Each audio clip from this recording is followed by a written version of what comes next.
ပုံဆွဲတဲ့ခါမှာကိုသုံးနေတဲ့ခဲရံပေါ်မှာပါတယ် HP တို့ 4B တို့ 6B တို့စတဲ့အင်္ဂလိပ်စလုံးလေးတွေရဲ့အဓိပ္ပာယ်ကိုသိပြီးပြီလားမသိသေးဘူးဆိုရင်ဒီဗီဒီယိုမှာခဲရံနေကြောင်းရှင်းပြမယ်အခုမှပုံဆွဲမဲ့မောင်လေးညမလေးတွေရှိရဆိုရင်ဒီဗီဒီယိုကိုအဆုံးထိကြည့်ပြီးနော်ပထမဆုံးရှင်းပြချင်တာက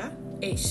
ဆိုတာက hardness ကိုပြောတာဒီခဲရံလေးတွေကခဲသားမာတယ်အယောင်ပိုဖြော့တယ်သူ့ရဲ့ခဲသားနံပါတ်ကြီးလေအယောင်ပိုဖြော့လေမို့လို့သူ့ကိုဒီပုံစဆွဲတဲ့အခါမှာ outline စပြီးတော့ကောက်တဲ့အခါမှာ sketch အရင်ဆုံးပုံကျန်းထုတ်တဲ့အခါမှာအသုံးများတယ်ဥပမာ H ကနေ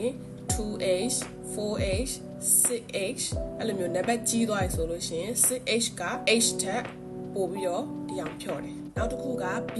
B ဆိုတာက blackness ကိုပြောတာ black ဆိုတဲ့အတွက်သူကပိုမဲတယ်အဲ့ဒီ B ပါတဲ့ခဲတဲ့လေးတွေကကျတော့သူကခဲသားပွားတဲ့အတွက်ခဲသားကိုမဲတဲ့ဘက်ကိုပို့သွားတယ်လို့ပြောချင်တာ B နံပါတ်ကြီးလေခဲသားပိုမဲနေအဲ့ဒါကြောင့် B နံပါတ်ပါတဲ့ခဲရံတွေကိုသူကအရိပ်တွေအမှောင်တွေချတဲ့နေရာမှာပေါ့နော် shading လုပ်တဲ့နေရာမှာပို့ပြီးတော့အသုံးပြုတယ်နောက်တစ်ခုက HB ဆိုတာက hard ကblack က HP ခဲတဲ့နေရာသူကခဲသားမာတာရယ်ခဲသားမဲတာရယ်ကိုမျက်မျက်တတရောဆက်ထားတာကျောင်းသုံးရုံသုံးခဲတဲ့နေမှာ HP အများဆုံးသုံးကြတယ်တချို့ကတော့ 2B လည်းသုံးတယ် 2B ကတော့သူကနည်းနည်းလေးပိုနှက်တယ်ပေါ့ HP တက်ပိုနှက်တယ်ဒါပေမဲ့ HP ကိုအသုံးများကြတယ်နောက်တစ်ခုက F ဆိုတာက firm ကိုပြောတာပါပိုခိုင်မာတာပေါ့နော်အဲ့ဒီခဲတံက HP တက်နည်းနည်းပိုမာပြီးတော့သူကတောင်းဆိုမကြိုးတဲ့အတွက်သူ့ကိုအနုစိတ် line တွေအောက် line တွေကောက်တဲ့နေရာမှာသုံးတယ်ဒါပေမဲ့လူသိနေတယ်နောက်တစ်ခုက EE ဆိုတဲ့စကားလုံး EE ဆိုတာ extra လို့ပြောတာ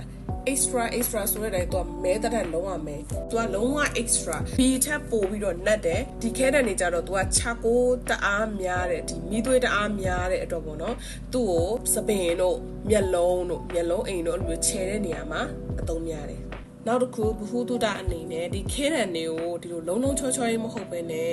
ဒီလိုမျိုးတောက်လေးနဲ့ဘာလို့လုပ်ထားလဲဆိုတော့ तू ကကန်ရတာအားရှိအောင်လို့တောင်းကိုပြုတ်မကြအောင်ပေါ့နော်လိမ့်မကြအောင်လို့ तू က